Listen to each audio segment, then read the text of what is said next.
in retrospect, the Second World War might well appear as the high watermark of militarism. Fascism was defeated, Europe was now definitively out of the major war game, and militarist values were increasingly difficult to reconcile with the prospect of all-out nuclear annihilation. Indeed, the Vietnam War of the 1960s and 70s would reveal a number of shifts in Western attitudes to the military, including a much more defiant or at least ambivalent attitude towards the military. In particular, the draft, the conscription that had been established in the context of the Vietnam War, was increasingly and highly unpopular, resulting in its full abandonment in 1973 and the move of the United States towards a fully all-volunteer army. The Vietnam War had also seen the continued importance of the home front, not necessarily in its direct involvement in support to the war, but in terms of public support. And what the American government had experienced, of course, was a growing unpopularity of the war, which eventually led to its withdrawal, even though on the ground the United States never incurred major defeat. The lessons that many high-ranking military personnel and government officials drew was that there had been a loss of control of the media narrative, that the reporting of the war had turned very negative, and that the messaging or spin that the military wanted to put on it had been lost. It's these kind of changes that prompts Martin Shaw to speak of post-military societies. The idea that we have moved beyond the militarized or militaristic societies of the first half of the 20th century, whereas in which today we see a transformation of the relationship between civilian and military spheres. That could be thought of perhaps as a form of demilitarization. The first evidence of this perhaps would be a decline in the influence of military or militarist values, a greater skepticism, a defiance of them, which is to say, quite simply, that against contrary what Howard was arguing in the past, military values are no longer elevated as being the highest of society.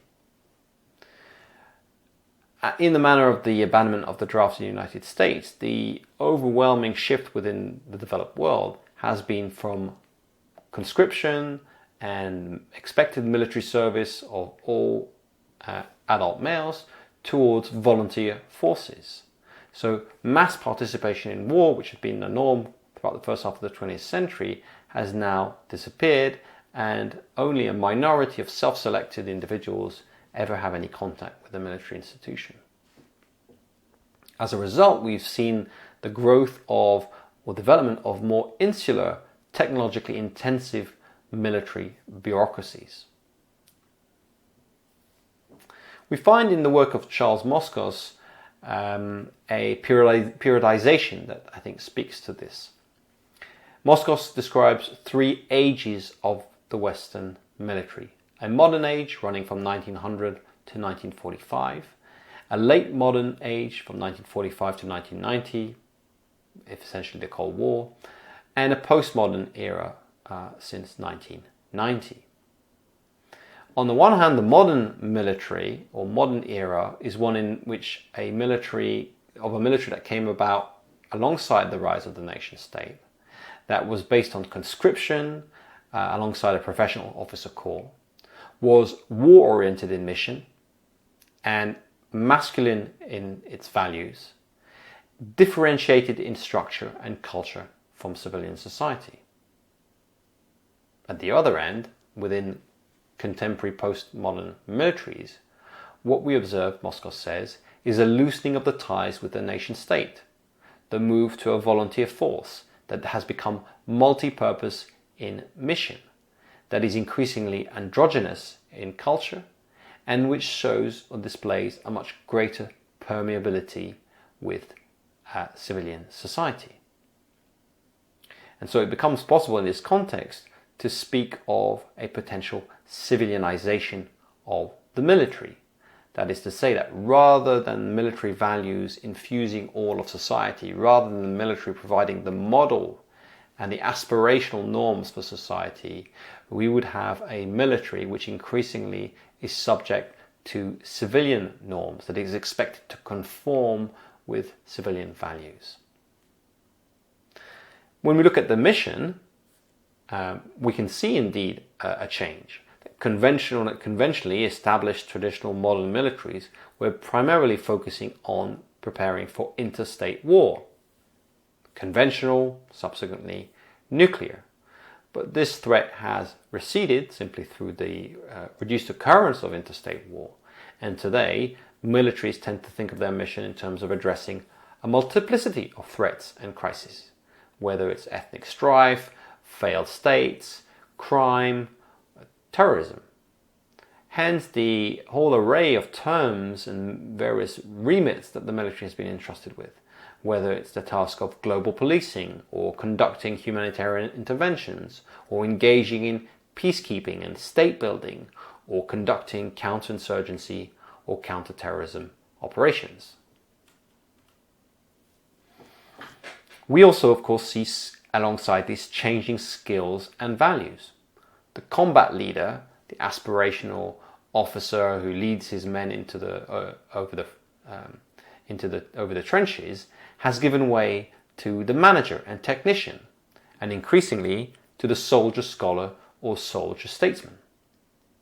One of the effects of this has been the narrowing skill differential between military and civilian occupations, which is to say that increasingly the types of skills that are needed to perform the military jobs within the military are increasingly the same as those that you find in the civilian context.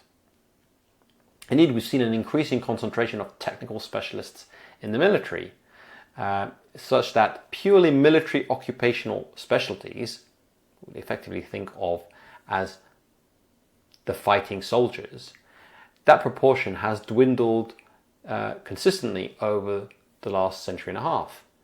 If we went back to the US Civil War, military occupations specialties, the soldiers, the fighters, would represent 93% of the personnel within the military. By the time of the closure of the Korean War in the 1950s, this had fallen to 29%, and it's closer to about 10% now.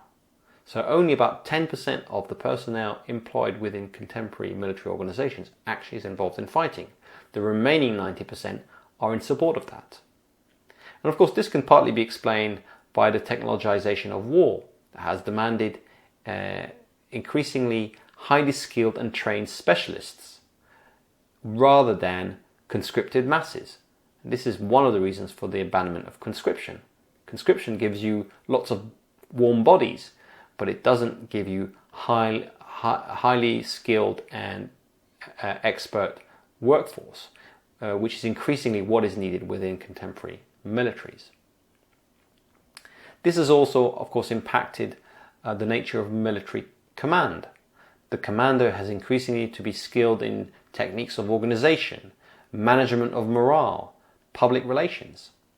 And so the organizational authority within militaries has also changed. There has been a tendency to move away from classical authoritarian domination. Think of the officer shouting, barking orders at their subordinates, towards a greater reliance on manipulation, persuasion, and group consensus. Again, values that are more easily associated with the civilian workplace. And so therefore, I think to explain that, again, we can think both of the increased importance of teamwork, initiative, and morale in high-tech war. It's not simply necessary to have automatons who will just follow orders. We want to have quick-thinking, independent, autonomous individuals who will be able to innovate and improvise if need be. But it's also the case that wider social attitudes have shaped the military culture, and that simply some of the older attitudes are no longer being so readily accepted. We can see this reflected in the changing attitudes to the role of women, for instance. Today, 15% of active duty US military personnel are women, about 17% of officers. This compares similarly in France to about 15%, 10% in the UK, and the most feminized military is in fact that of Israel, in which 34% of its personnel are women, rising to 57% within the officer corps. Israel is a particular case in some ways because, of course, it is also still a conscript army, but that feminization is nonetheless notable. The entry of women into the military has now extended all the way into combat roles. Since 2013 in the US and since 2016 in the UK, exclusion policies have been lifted, which means that in the past women could not serve in combat roles. There are now no combat roles closed to any women, so long as they can pass the physical demands of the tests, then they can occupy combat roles. This is quite a dramatic change, of course, and one that has come, I think, less through the internal developments within the military than through external social pressure. The same could, of course, be said about the changing attitudes to homosexuality. A first compromise was reached in the 1990s in the United States, where the military adopted a don't ask, don't tell policy. Effectively, it allowed homosexuals to serve within the military, but they just couldn't be openly homosexual. This was lifted in 2011, so that from since 2011 it has been possible for Americans to join the military and to be openly homosexual. Again, not something that's come from within the masculinist subculture of the military, but rather has been forced by social pressure. And the fact that this social pressure has exerted itself on its military is in a sense evidence of that civilianization of the military thesis, the idea that it is civilian norms that increasingly have prevailed over conventional militarist ones.